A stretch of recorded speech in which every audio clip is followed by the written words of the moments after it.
Good morning વિદ્યાર્થી મિત્રો, શ્રી કન્યા પ્રાથમિક વિદ્યાલયમાં આપ સૌનું હાર્દિક સ્વાગત છે. ધોરણ 7 વિષય વિજ્ઞાન, એમાંનું ચેપ્ટર નંબર 16, ચેપ્ટરનું નામ છે પાણી, એક અમૂલ્ય સ્ત્રોત. તો વિદ્યાર્થી મિત્રો, આ પાઠની અંદર આપણે શું શું ભણવાનું છે એને લગતા થોડાક આપણે મુદ્દાઓને યાદ કરી લઈએ. હવે તમને કહ્યું છે કે પાણી તો એક અમૂલ્ય સ્ત્રોત છે. પાણી છે તો કાલ છે. જો પાણી છે તો તમારું ભવિષ્ય સુરક્ષિત છે. તો વિદ્યાર્થી મિત્રો, વિશ્વ જળ દિવસ ક્યારે ઉજવવામાં આવે છે? તો કે 22 માર્ચના દિવસે.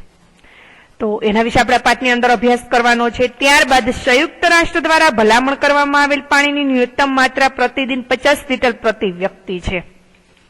તો પાણીની તંગી સમગ્ર વિશ્વ માટે એક ચિંતાનો વિષય છે. તો એના વિશે આપણે પાઠની અંદર અભ્યાસ કરવાનો છે. ત્યારબાદ પૃથ્વીની સપાટી પર લગભગ 71% ભાગ પાણીથી ઢંકાયેલો છે. પૃથ્વી પર ઉપસ્થિત લગભગ બધું પાણી સમુદ્ર, મહાસાગરો, નદીઓ, સરોવરો, ધ્રુવીય બરફ, ભૂમિય જળ અને વાતાવરણમાં જોવા મળે છે. પરંતુ તેમાંથી મોટા ભાગનું જે પાણી છે મનુષ્યના વપરાશ માટે યોગ્ય નથી. વપરાશ માટે ઉપલબ્ધ પાણી મીઠું પાણી છે.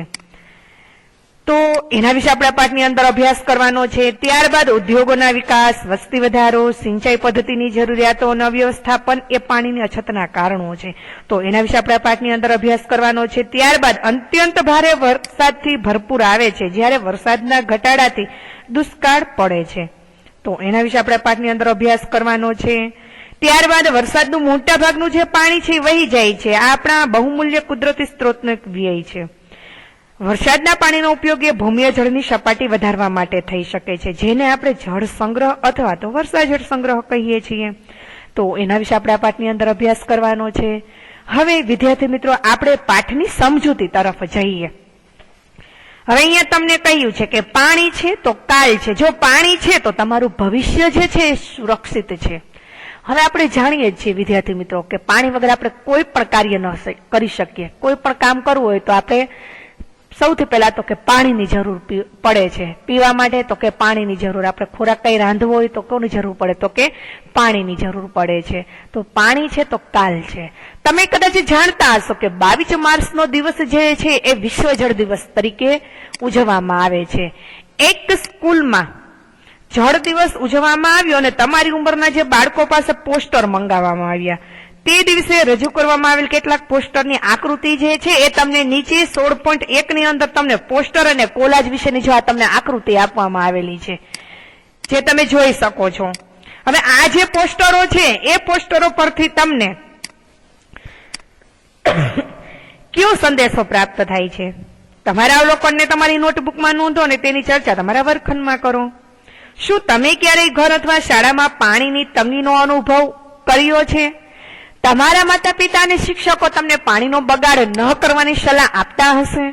બધા જ વ્યક્તિઓને પાણીના સંરક્ષણ પ્રત્યેના મહત્વની તરફ ધ્યાન કેન્દ્રિત કરવા માટે જ આપણે પ્રત્યેક વર્ષે જળ દિવસની ઉજવણી કરીએ છીએ. તો વિદ્યાર્થી મિત્રો, ખાસ યાદ રાખજો, જળ દિવસ ક્યારે ઉજવવામાં આવે છે? તો કે 22 માર્ચના દિવસે. તો પીવા માટે પાણી, ધોવા માટે, રસોઈ બનાવવા માટેની યોગ્ય સફાઈ જાળવી રાખવા માટે સંયુક્ત રાષ્ટ્ર દ્વારા ભલામણ કરવામાં આવેલ પાણીની ન્યૂનતમ માત્રા જે છે એ પ્રતિદિન 50 લીટર પ્રતિ વ્યક્તિ છે. આ માત્રા પ્રતિ વ્યક્તિ પ્રતિ દિવસ લગભગ 2.5 ડોલ પાણી બરાબર છે. શું તમારા પરિવારને ઓછામાં ઓછું આટલું પાણી પ્રાપ્ત થઈ રહ્યું છે? જો હા, તો તમારે તમારી જાતને ભાગ્યશાળી સમજવું જોઈએ, કારણ કે આપણા દેશમાં લાખો લોકોને પર્યાપ્ત પાણી મળી રહ્યું નથી. તમારા મિત્રો અને તેમાંના પરિવારને પાણીની પ્રાપ્તિ માટેની સ્થિતિ કેવી છે? તમારા અનુભવની ચર્ચા તેઓની સાથે કરો અને પછી જુઓ, તમને ખ્યાલ આવશે કે આપણે ક્યારેય પાણીનો બગાડ કરવો જોઈએ નહીં. હવે કેટલાક સ્થાને પાણીની અત્યંત તંગી છે. નળમાં પીવાનું પાણી ન આવવું, પાણી ભરવા માટે લાંબી લાઈનોમાં ઉભું રહેવું, લડાઈ ઝઘડા થાય, પાણીની માંગ માટેના ધરણા અને પ્રદર્શન વગેરે જેવા દ્રશ્યો વિશેષ રૂપ ઉનાળામાં જોવા મળે છે. જે તમે આકૃતિ 16.3 માં તમને બતાવવામાં આવેલ કેટલાક સમાચાર પત્રોનું કટિંગ આ સ્થિતિ તરફ સ્પષ્ટ ઇશારો કરે છે. શું એ સાચું નથી કે આપણે પાણીની વધારે પડતી તંગીનો સામનો કરી રહ્યા છીએ? તો જોઈએ, તમે આકૃતિ 16.2 ની અંદર તમે જોઈ શકો છો કે પાણી માટે લાંબી લાઈન. હવે વિદ્યાર્થી મિત્રો, કે આપણને પાણી ન મળતું હોય એટલે બધા લોકો લાઈનમાં ઉભેલા હોય છે, એટલે કે વારાફરતી લોકોને પાણી મળી રહે. તો લાઈનમાં ઉભેલા વ્યક્તિઓ પણ એ વ્યક્તિઓ વચ્ચે પણ ઘણી વખત ઝઘડાઓ થઈ શકતા હોય છે. તો આ વિદ્યાર્થીઓ તમને જોઈ શકો છો ચિત્રની અંદર કે પાણી માટે લોકો લાંબી લાઈનમાં ઉભા રહેલા છે.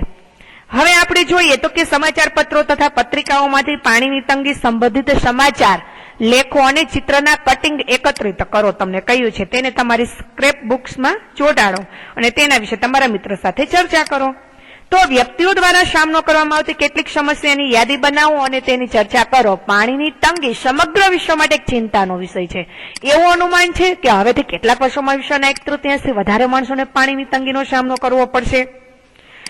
તો નીચે તમને 16.4 માં તમને કહ્યું છે કે અંતરિક્ષમાંથી જોતા પૃથ્વી કેવા રંગની દેખાય છે? તો કે ભૂરા રંગની દેખાય છે. હવે તમને સામે અહીંયા કટિંગ કરેલા તમને સમાચાર પત્રો નું કટિંગ તમને આપેલું છે, જેમાં તમે જોઈ શકો છો. બરાબર વિદ્યાર્થી મિત્રો, તો તમે પાણીના તંગીના વિષયમાં ચર્ચા કરતા પહેલા આપણે એ જાણવું આવશ્યક છે કે આપણી પૃથ્વી પર જરૂરિયાત માટે કેટલું પાણી ઉપલબ્ધ છે. હવે આપણે 16.1 માં સમજીએ કે કેટલું પાણી ઉપલબ્ધ છે. અંતરિક્ષ પરથી લેવામાં આવેલ પૃથ્વીના ચિત્રને તમે જુઓ, તે ભૂરી કેમ દેખાય છે? ચોક્કસ તમને અનુમાન લગાવી શકો છો. તમે જાણો છો કે પૃથ્વી સપાટી પર લગભગ 71% ભાગ પાણીથી ઢંકાયેલો છે. પૃથ્વી પર ઉપસ્થિત લગભગ બધું જ પાણી સમુદ્રો અને મહાસાગરો, નદીઓ, સરોવરો, ધ્રુવીય બરફ, ભૂમિય જળ અને વાતાવરણમાં જોવા મળે છે.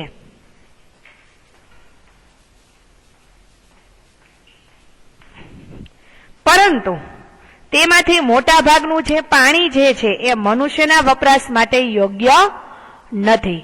વપરાશ માટે ઉપલબ્ધ પાણી કેવું હોવું જોઈએ? તો કે મીઠું હોવું જોઈએ. ઉપર દર્શાવવામાં આવેલ કેટલાક સ્ત્રોતમાંથી ઉપલબ્ધ મીઠા પાણીની સાપેક્ષ માત્રાનું અનુમાન કરવા માટે તમને એક પ્રવૃત્તિ, એટલે કે એના માટે આપેલ પ્રવૃત્તિ કરો. હવે તમને કહ્યું છે, નીચે તમે જોઈ શકો છો કે ચરણ એટલે કે તબક્કા, આકૃતિની ટિપ્પણી. એમાં પેલું આપણે જોઈએ કે મધ્યમ કદની ડોલ લઈને તેને પાણીથી ભરો. તેમાં લગભગ 20 લીટર પાણીના સમાવેશ થશે. હવે આકૃતિમાં તમે ડોલનું ચિત્ર જોઈ શકો છો, એમાં પાણી ભરેલું છે એ પણ તમે જોઈ શકો છો. હવે તમે અમે રિમાર્ક કરવાનું કહ્યું છે. માની લો કે બકેટમાં ભરેલ પાણી પૃથ્વી પર રહેલ કુલ પાણી છે. તેવી જ રીતના તમને નીચે ચમચી, ગ્લાસ, ટબ દ્વારા તમને આપેલું છે. તો આ પૃથ્વી પર રહેલા મીઠા જળને પ્રદર્શિત કરે છે. ત્યારબાદ તો કે ભૂમિય જળ સ્વરૂપે પ્રાપ્ત થતું વપરાશ માટેનું પાણી છે. ટબલરમાં તો કે 30 ચમચી પાણી કાચના પ્યાલામાં ભરવાનું તમને કહ્યું છે અને અંતમાં પ્યાલામાં તમને 1/4 ભાગ ચમચીથી લીધેલું પાણી જોવા મળે છે. તો આ વિશ્વના બધા સરોવરો અને નદીઓમાં ઉપસ્થિત કુલ મીઠા પાણીની માત્રાને એ શું કરી રહ્યા છે? તો કે પ્રદર્શિત કરે છે. તો બકેટમાં વધેલું આ જે પાણી જે છે એ સમુદ્રો અને મહાસાગરોમાં ઉપસ્થિત ખારું પાણી છે અને આંશિક રૂપે તે ભૂમિય જળ સ્વરૂપે જોવા મળે છે. આ પાણી માનવ વપરાશ માટે ઉચિત નથી.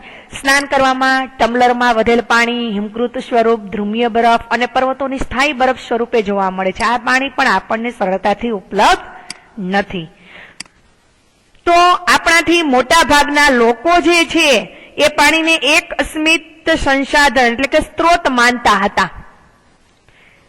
આ પ્રવૃત્તિ પરથી તમને માનવ વપરાશ માટે ઉપલબ્ધ પાણીની વાસ્તવિક માત્રાનો ખ્યાલ આવ્યો હશે. શું તમને આ જાણકારીથી ચિંતા થવા લાગી છે? આના વિશેમાં તમારા વર્ગમાં ચર્ચા કરો. પાણીના સ્વરૂપો. હવે આપણે જોઈએ 16.2 માં કે તમને કહ્યું છે કે પાણીના સ્વરૂપો. શું તમને ભય છે કે કોઈક સમયે ઉપયોગમાં લેવાતું બધું પાણી સમાપ્ત થઈ જશે? તમે જાણો છો કે વિવિધ કુદરતી પ્રક્રિયા દ્વારા પૃથ્વી પર પાણીની માત્રા કરોડો વર્ષોથી જળવાઈ રહી છે. આ બધી પ્રક્રિયા જળચક્રનું નિર્માણ કરે છે. તો તમે આગળના ધોરણમાં જળચક્રના વિષયમાં અભ્યાસ કર્યો છે. તમારા પોતાના વિચારોને લખો કે તમે જળચક્ર વિશે શું જાણો છો. તમે જાણો છો કે જળચક્ર દ્વારા પરિવહન પામતું આ પાણી માત્ર 3 સ્વરૂપો જેવા કે ઘન, પ્રવાહી ને વાયુ કોઈ પણ એક સ્વરૂપમાં પૃથ્વી પર ક્યાંક જોવા મળે છે. ઘન સ્વરૂપમાં પાણી બરફ સ્વરૂપે ધ્રુવો પર બરફથી ઢંકાયેલા પર્વતો અને હિમ નદીઓમાં જોવા મળે છે. ત્યારબાદ પ્રવાહી સ્વરૂપમાં પાણી મહાસાગરો, ઝરણાઓ, નદીઓ અને ભૂતલમાં પણ જોવા મળે છે। વાયુ સ્વરૂપમાં પાણી આપણી આસપાસ વાતાવરણમાં પાણીની વરાળ સ્વરૂપે હોય છે। પાણી તેના 3 સ્વરૂપમાં સતત ચક્રીય પરિવર્તન પામતું રહે છે, જેના દ્વારા પૃથ્વી પરના પાણીનો કુલ જથ્થો અચળ રહે છે। સમસ્ત વિશ્વ પાણીનો ઉપયોગ કરે છે, છતાં પણ પાણી અચળ રહે છે। શું આ જાણકારીથી તમે કોઈ રાહત અનુભવાઈ?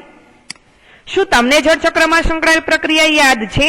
તો નીચેની પ્રવૃત્તિ અને તેમાં આપણે તમને તેમાં સહાય કરશે। હવે પ્રવૃત્તિ 16.3 માં તમને કહ્યું છે કે આકૃતિ 16.5 માં જળચક્ર સાથે સંકળાયેલી પ્રક્રિયાની સંખ્યાઓ દ્વારા ચિહ્નિત કરવામાં આવેલા છે। આ સંખ્યાને મદદથી પ્રક્રિયા માટે શબ્દો અસ્તવ્યસ્ત લખેલા છે, તેને યોગ્ય રીતે ગોઠવી પ્રક્રિયા માટેનો સાચો શબ્દ લખો। મોટા ભાગના શહેરો અને નગરોમાં પોતાની જળ પ્રાપ્યતાની વ્યવસ્થા હોય છે। હવે તમને પેલું આપ્યું છે શબ્દ, હવે અહીંયા તમને કહ્યું છે કે બીજ ભૂમિઓ, તો એનો આપણે શબ્દ ગોઠવવો હોય તો કે ભૂમિય બીજ। ત્યારબાદ તમને કહ્યું છે પેલો શબ્દ તમને કહ્યું છે કે અડજ ભૂયમી, તો એનો સ્પષ્ટ શબ્દ તો કે ભૂમિય જળ। ત્યારબાદ તમને કહ્યું છે કે શપીબા નભવ, તો કે બાષ્પી ભવન। ત્યારબાદ કહ્યું છે નસંધન, તો કે સંઘનન। ત્યારબાદ ચોથું તો કે વાદળ, પાંચમું ઉસ્વેદન। ત્યારબાદ છઠ્ઠું અંતઃસ્ત્રવણ। ત્યારબાદ સાતમું તો કે અપક્ષયન। ત્યારબાદ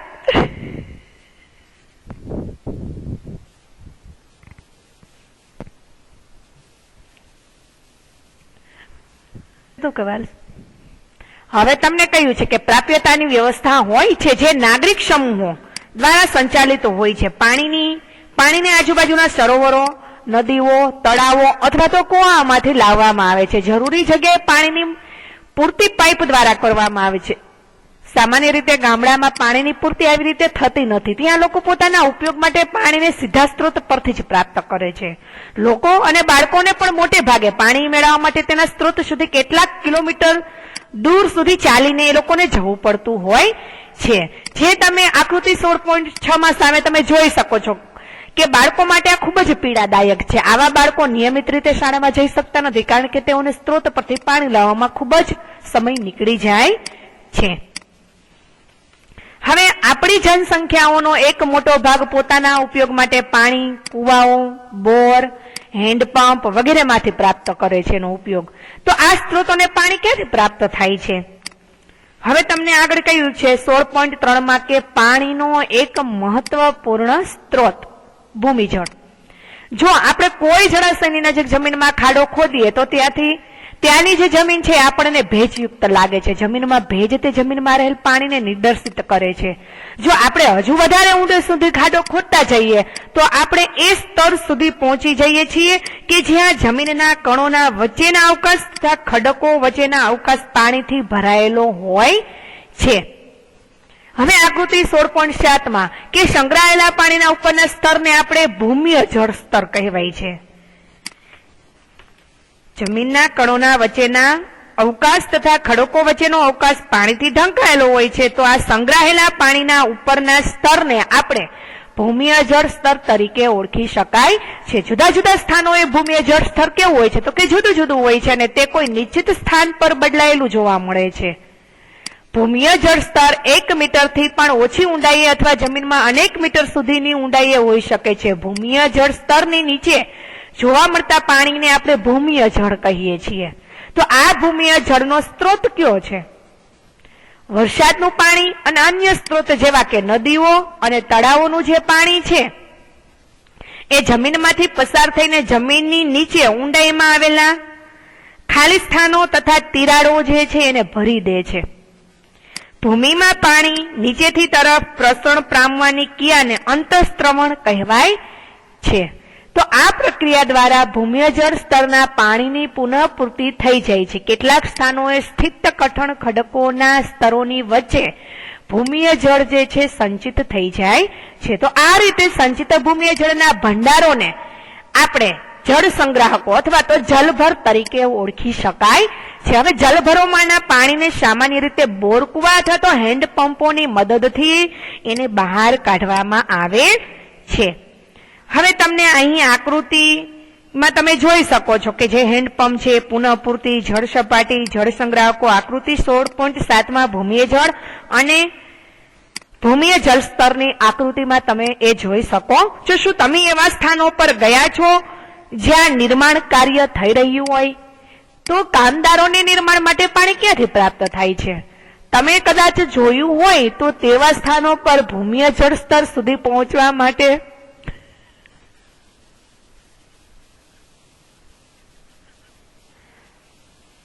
ભૂમિય જળ સ્તર સુધી પહોંચવા માટે બોરિંગ કરવામાં આવે છે. ત્યાં કામ કરતા માણસો પાસેથી જાણકારી પ્રાપ્ત કરો કે પાણી પ્રાપ્ત કરવા માટે કેટલી ઊંડાઈ સુધી બોરિંગ કરવું પડ્યું. શું આપણે ભૂમિની અંદરથી નિરંતર પાણી બહાર કાઢી શકીએ છીએ? આવું કરવાથી ભૂમિય જળ સ્તર પર કેવો પ્રભાવ પડશે? તો હવે આગળ જોઈએ. 16.4 તમને કહ્યું છે કે ભૂમિય જળ સ્તરમાં ઘટાડો. ભૂમિની નીચેથી કાઢવામાં આવેલ ભૂમિય જળની પુનઃપૂર્તિ પ્રાપ્ય વરસાદના પાણીના અંતઃસ્ત્રવણ દ્વારા થઈ જાય છે. ભૂમિય જળ સ્તર ત્યાં સુધી અસર પામતું નથી કે જ્યાં સુધી આપણે એટલું પાણી જ બહાર કાઢીએ કે જેટલું કુદરતી પ્રક્રિયા દ્વારા પુનઃપૂર્તિ થયેલ હોય. જો પાણીની પર્યાપ્ત રૂપે પુનઃપૂર્તિ ન થાય તો ભૂમિય જળ સ્તર નીચે ઉતરી જાય છે. તેવું અનેક કારણોથી થાય છે. જનસંખ્યામાં વધારો, ઔદ્યોગિક તથા કૃષિની પ્રવૃત્તિઓ, ભૂમિય જળ સ્તરને અસર કરવાવાળા કેટલાક સામાન્ય કારકો છે. તો ઓછો વરસાદ એક અન્ય કારક છે જે ભૂમિય જળ સ્તરને ઓછું કરી દે છે. ભૂમિય જળ સ્તરને અસર કરવા વાળું અન્ય કારક જંગલોનો નાશ અને પાણીના અનુસ્ત્રવણ માટે અસરકારક વિસ્તારમાં ઘટાડો છે. હવે તમને આગળ કહ્યું છે કે વધતી જતી વસ્તી. હવે જોઈએ કે વસ્તીમાં વધારો થવાથી ઘરો, દુકાનો, કાર્યાલયો અને રોડના નિર્માણની માંગમાં વધારો થઈ જાય છે. આનાથી ખેતીલાયક જમીન, બગીચાઓ અને રમતગમતના મેદાનો જેવા કે ખુલ્લા ક્ષેત્રોમાં ઘટાડો થઈ જાય છે.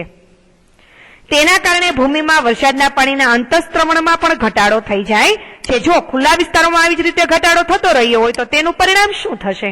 યાદ રાખો કે પાકા રસ્તા પાણીને સરળતાથી અંતઃસ્ત્રવિત થવા દેતા નથી. જ્યારે ઘાસના મેદાનો છે, બગીચા છે, મેદાનો વગેરેમાં પાણી સરળતાથી અંતઃસ્ત્રવિત થાય છે.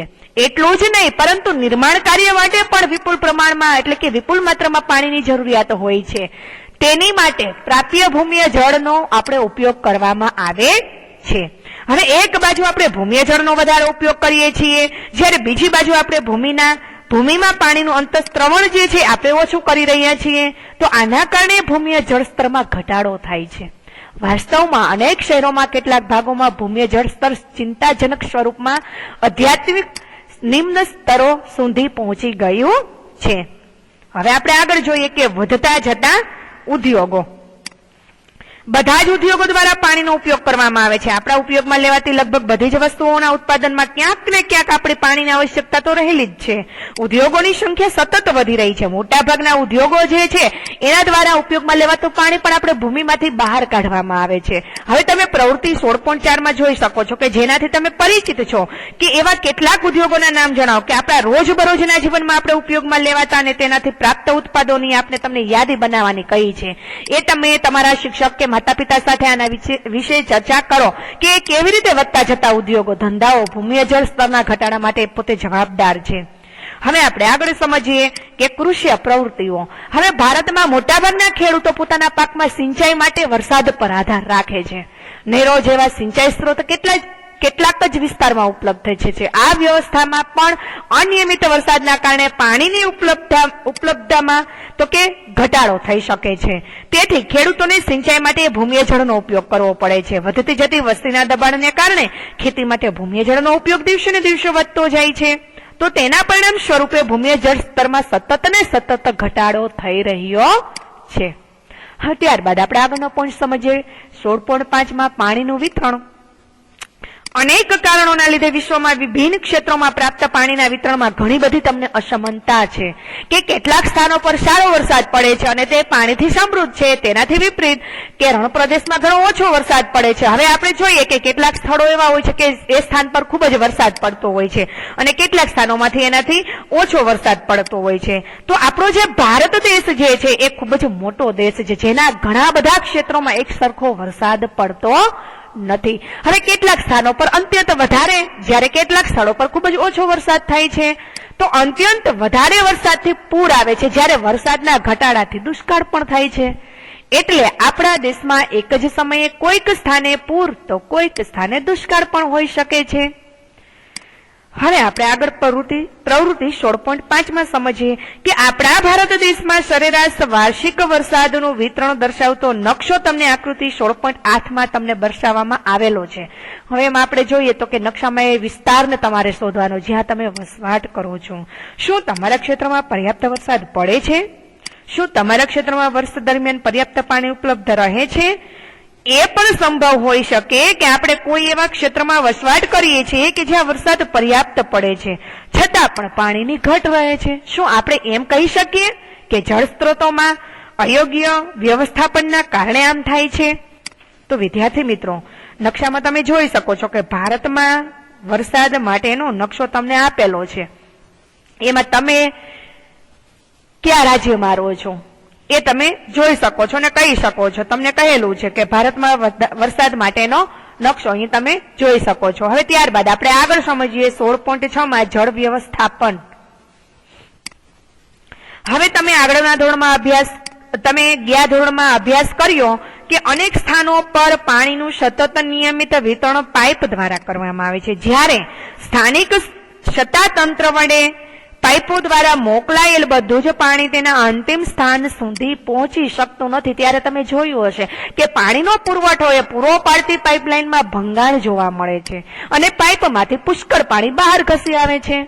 તો સ્થાનિક સત્તાતંત્રની જવાબદારી છે કે તે આવા મૂલ્ય પાણીનો વ્યય થતો જે થાય, પાણી ખોટું બગડે છે ને અટકાવે. તો આ પાણીનો જે વ્યય છે એ વ્યક્તિગત સ્તર પર પણ થઈ શકે છે. જાણીએ કે અજાણીએ આપણે બ્રશ કરતા હોઈએ, દાઢી કરતા, નાહતા અને બીજી અન્ય ક્રિયાઓ કરતા પાણીનો વ્યય કરીએ છીએ. તો આપણે નળમાંથી પાણી ટપકે એ પાણીનો બહોળો વ્યય છે. આપણે પાણીનો વ્યય એવી રીતે કરીએ છીએ કે જાણે આપણને પાણીની ભવિષ્યમાં જાણે જરૂર જ ના હોય.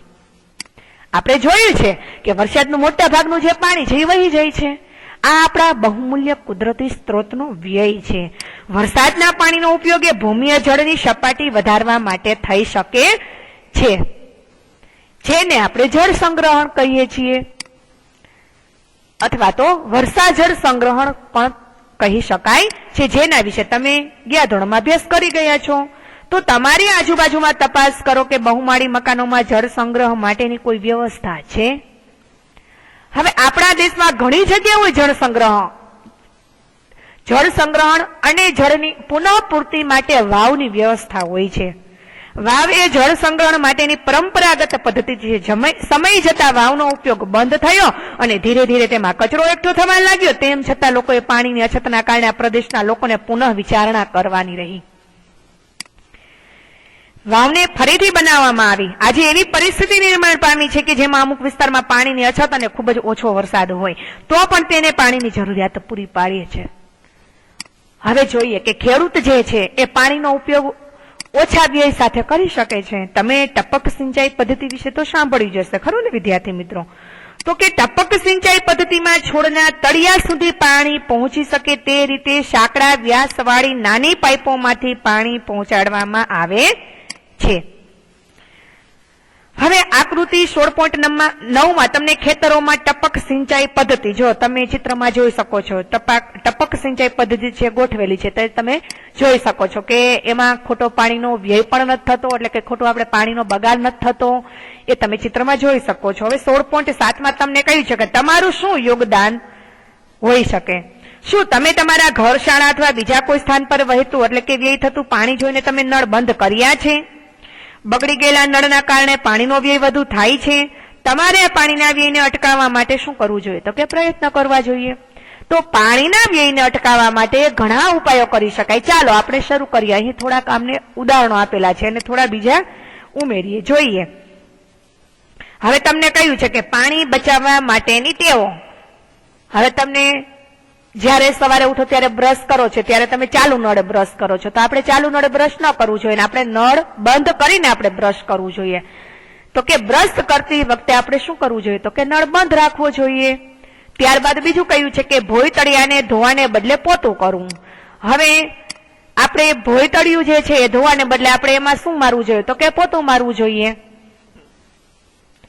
હવે 16.8 માં તમને કહ્યું છે કે વનસ્પતિ ઉપર પાણીની અછતની અસર. હવે તમે જોયું જ હશે કે કુંડાના છોડને પાણી ન પાઈએ તો તે કરમાઈ જાય છે અને પછી સુકાઈ જાય છે. તમે પ્રકરણ 1 માં અભ્યાસ કરી ગયા છો કે વનસ્પતિને ખોરાક બનાવવા માટે જમીનમાંથી પાણી દ્વારા પોષક તત્વોનું શોષણ કરવું પડે છે. જરા કલ્પના કરો કે જો છોડ માટે પાણી પર્યાપ્ત ન હોય તો વિદ્યાર્થી મિત્રો, પૃથ્વી પરની લીલોતરી જે છે ને નષ્ટ થઈ જાય છે. આનો અર્થ એ થાય કે તમારા જીવનનો અંત થાય છે, કારણ કે વનસ્પતિ વગરના વિશ્વનો અર્થ કોઈ ખોરાક નહીં, કોઈ ઓક્સિજન નહીં, પૂરતો વરસાદ નહીં અને અસંખ્ય અન્ય સમસ્યાઓ આપણે ઊભી થતી જોવા મળે છે. તો વિદ્યાર્થી મિત્રો, આપણે ક્યારેય ખોટો પાણીનો બગાડ કરવો ન જોઈએ, પાણીને બચાવવું જોઈએ. તો હવે આપણો આ પાઠ અહીં પૂર્ણ થાય છે. આ પાઠનું જે સ્વાધ્યાય છે એ સ્વાધ્યાય તમારે તમારી પાકી નોટબુકમાં લખવાનું રહેશે. હવે ફરી મળીશું આપણે આગળના લેક્ચરમાં. Thank you.